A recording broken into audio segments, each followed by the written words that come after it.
ಎಲ್ಲ ಆರ್ಥಿಕರಿದ್ದಾರೆ. ಚಂದ್ರ ಅವರು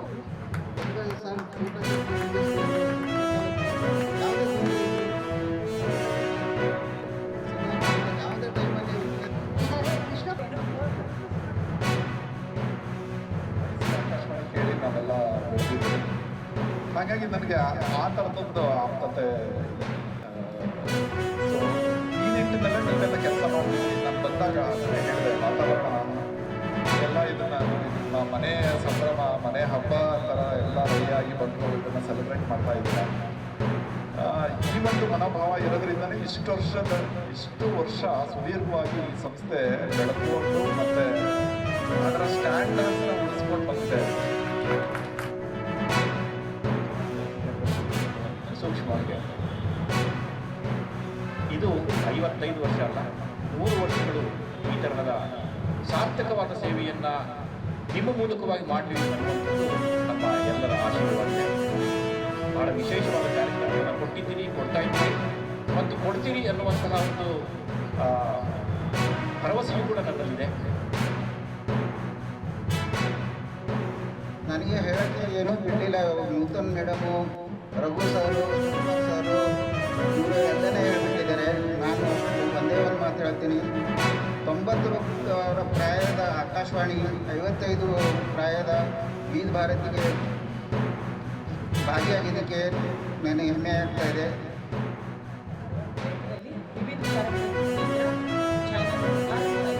ಈ ಉದ್ದೇಶದಿಂದ ಅಂದರೆ ಒಂದು ಸ್ವಾಯತ್ತತೆ ಜೊತೆಗೆ ಆರ್ಥಿಕವಾಗಿ ನಾವು ಸ್ವಾವಲಂಬಿಗಳಾಗಬೇಕು ಅನ್ನೋ ಕಾರಣ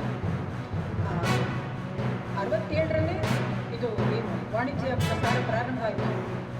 ಕೇವಲ 3 ವರ್ಷದಲ್ಲಿ ಬೆಂಗಳೂರಲ್ಲಿ ವಿವಿಧ ಭಾರತಿ ಆರಂಭ ಆಗಿ ಇವತ್ತು ನಾವೆಲ್ಲ 55 ವರ್ಷದ ಸಂಭ್ರಮದಲ್ಲಿದ್ದೇವೆ. We are technology wise, we are adapting whatever the latest technology, and over a period of time ಆಗಿನ ಕಾಲಕ್ಕೆ ಏನು ಯಾವ ಟೆಕ್ನಾಲಜಿ ಇದೆ, ಯಾವ ವಿಚಾರ ಇದೆ, ಯಾವ ವಿಚಾರ ಇದೆ, ಯಾವ ರೀತಿಯಲ್ಲಿ ನಾವು ಅದು people have been doing all these things, and we will continue to adopt. We are going to be responsive to the people. Karnataka ಕೌಶಲ್ಯಾಭಿವೃದ್ಧಿ ನಿಗಮ ಬೆಂಗಳೂರು ಹಾಗೂ ಕೌಶಲ್ಯಾಭಿವೃದ್ಧಿ ನಿಗಮ ಬಂಧುಗಳೇ, ಚಪ್ಪಾಳಿ. ಯುವಕರ ಬಾಳಿಗೆ ದಾರಿಗಂಟು ನೀಡಿದ ಸನ್ಮಾನ್ಯ ಮುಖ್ಯಮಂತ್ರಿಗಳ ಮಾತುಗಳನ್ನು 22 ವೈದ್ಯಕೀಯ ಕಾಲೇಜು, ಆಸ್ಪತ್ರೆ 4,900 ಲೋಕಾರ್ಪಣೆಗೊಳಿಸಬೇಕಾಗಿ ಮನವಿ ಮಾಡಿ ಸ್ವೀಕರಿಸಬೇಕು. ಉದ್ಯೋಗ ದೊರೆತಿರುವಂತಿಕವಾಗಿ 4 ಮಂದಿಗೆ ಹೊಲಿಗೆ ಯಂತ್ರವನ್ನು ಸನ್ಮಾನ್ಯ ಯಶಸ್ವಿಯಾಗಿ ಭಾವ್ಯ ಗಾರ್ಮೆಂಟ್ಸ್ ಮೈಸೂರಿನಲ್ಲಿ ತರಬೇತಿಯನ್ನು ಪಡೆದಿದ್ದಾರೆ. ಟೆಕ್ನೋಟಾಸ್ ಕಂಪನಿಯಲ್ಲಿ ಜುಬೇರ್ ಪಾಷಾ, ಮುಷಾಶಿ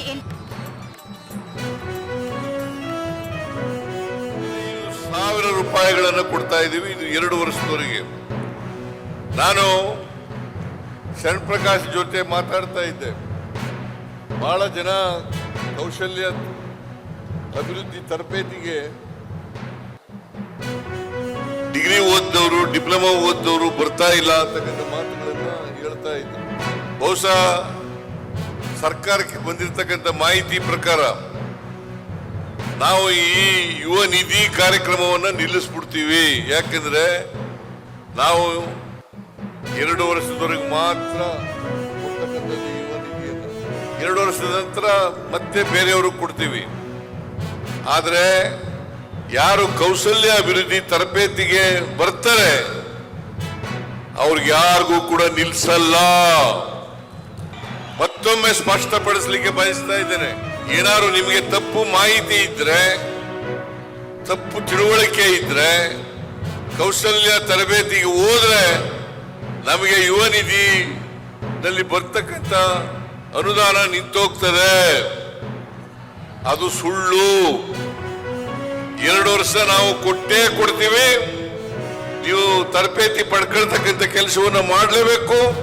ಯಾಕೆ ತರಬೇತಿ ಮಾಡ್ತೀವಿ ಅಂತಂದ್ರೆ, ತರಬೇತಿಯನ್ನು ಯಾಕೆ ಕೊಡ್ತಾ ಇದ್ದೀವಿ ಅಂತಂದ್ರೆ, ಕೌಶಲ್ಯ ತರಬೇತಿಯನ್ನು ಯಾಕೆ ಕೊಡ್ತೀವಿ ಅಂತಂದ್ರೆ ಅವ್ರಿಗೆ ಉದ್ಯೋಗ ಸಿಗಲಿ ಅನ್ನೋ ಕಾರಣಕ್ಕೋಸ್ಕರ ಕೊಡ್ತಾ ಇದ್ದೀವಿ ಹೊರತು ಬೇರೆ ಯಾವುದೇ ದೃಷ್ಟಿಯಿಂದಲ್ಲ. ಸರ್ಕಾರದ ಗುರಿ ಮಾನ್ಯ ಮುಖ್ಯಮಂತ್ರಿಗಳ ಭಾಳ ದೂರದೃಷ್ಟಿ ಏನು ಅಂದರೆ ಈ ರಾಜ್ಯದಲ್ಲಿ ನಮ್ಮ ಮಕ್ಕಳಿಗೆ ನಾವು ಎಂಪ್ಲಾಯಬಲ್ ಸ್ಕಿಲ್ ಕೊಡಬೇಕು, ಫ್ಯೂಚರ್ ಸ್ಕಿಲ್ಸ್ ಕೊಡಬೇಕು.